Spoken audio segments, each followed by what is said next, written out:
Поради транспарент со вулгарна порака за црквата на осмомартовскиот марш во Скопје пред повеќе од еден месец, владиката Петар во великденското послание жестоко го нападна феминизмот и рече дека родовата еднаквост е изопачена. Митрополитот смета дека пред појавата на ова движење жените биле домаќинки, а сега се еманципирани, но се почесто разведени. Додава дека покрај правата за кои се борат жените, имаат и должност да бидат морални и етични.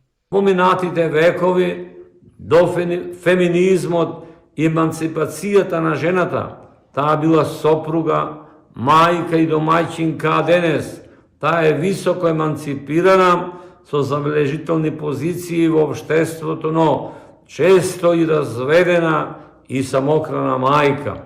Кога некој бара повеќе или поголеми права, треба да е свесен и подготвен, а и способен да извршува повеќе и поголеми должности.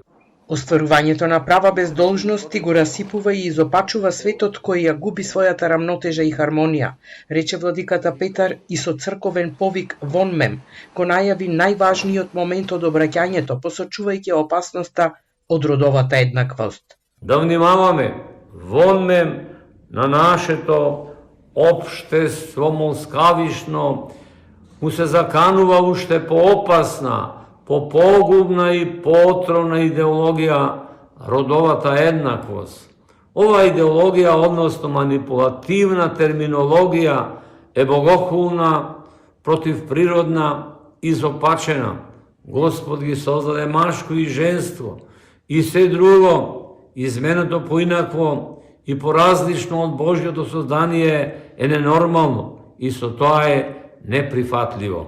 Митрополитот Преспанско-Пелагониски рече дека често се случува феминистичките здруженија, барајќи права, да го вперат прстот во црквата. Крајно невкусен го нарече транспарентот што се појави на протестите, како што напомна во време на великденски пости, и ги повика сите кои ја напуштиле црквата да се вратат во нејзините преградки, затоа што токму таа, односно Христос, ја искачил жената на највисокиот можен пиедестал, рече владиката Петар во великденското послание.